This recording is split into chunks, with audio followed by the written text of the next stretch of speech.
Lessee of Albertson v. Robeson, 1 U.S. 9, 1764, is a decision of a Pennsylvania Provincial Court, issued when Pennsylvania was still an English colony. It is among the first decisions that appear in the first volume of United States Reports. Colonial and early state court cases in the United States Reports. None of the decisions appearing in the first volume and most of the second volume of the United States Reports are actually decisions of the United States Supreme Court. Instead, they are decisions from various Pennsylvania courts, dating from the colonial period and the first decade after independence. Alexander Dallas, a Philadelphia, Pennsylvania lawyer and journalist, had been in the business of reporting these cases for newspapers and periodicals. He subsequently began compiling his case reports in a bound volume, which he called Reports of Cases Ruled and Adjudged in the Courts of Pennsylvania, before and since the Revolution. This would come to be known as the first volume of Dallas Reports. When the United States Supreme Court, along with the rest of the new federal government, moved in 1791 to the nation's temporary capital in Philadelphia, Dallas was appointed the Supreme Court's first unofficial and unpaid Supreme Court reporter. Court reporters in that age received no salary, but were expected to profit from the publication and sale of their compiled decisions. Dallas continued to collect and publish Pennsylvania decisions in a second volume of his reports, and when the Supreme Court began hearing cases, he added those cases to his reports, starting towards the end of the second volume, 2 Dallas Reports. Dallas would go on to publish a total of 4 volumes of decisions during his tenure as reporter. In 1874, the U.S. government created the United States Reports, and numbered the volumes previously published privately as part of that series, starting from the first volume of Dallas Reports. The 4 volumes Dallas published were retitled Volumes 1 to 4 of United States Reports. As a result, decisions appearing in these early reports have dual citation forms, one for the volume number of the United States Reports, and one for the set of reports named for the reporter, called nominative reports. For example, the complete citation to Lessee of Albertson v. Robeson is 1 U.S. 9, 1 Dallas 9, 1764. Decision. As with many of Dallas's early reports, his report of this case is incomplete, and invites as many questions as it answers. For instance, Dallas's report does not reveal which court issued this decision.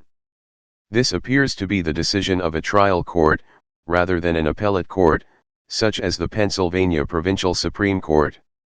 The decision of the court holding that proposed testimony constitutes hearsay, and the discussion of the court's charge to a jury, are consistent with the evidentiary and jury decisions that a trial court would typically make. An appellate court might review a trial court's decision, but it typically does not make evidentiary decisions in the first place, nor would it give a charge, or instruction, to a jury.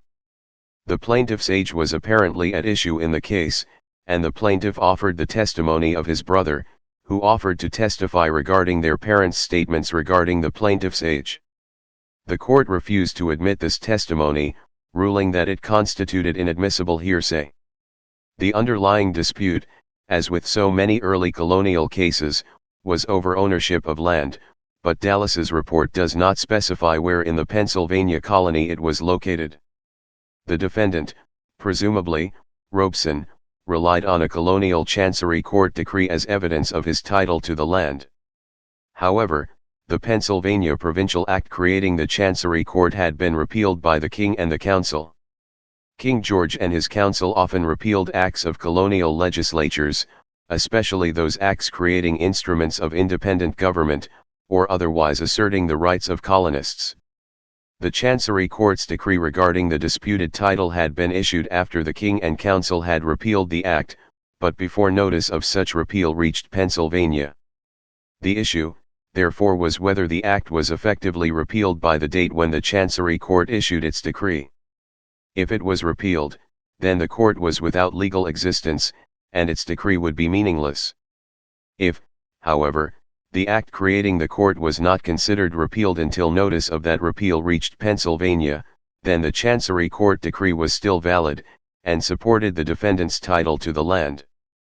Dallas's report indicates that the trial court instructed the jury that the act was not nullified until notice of that nullification was received in Pennsylvania.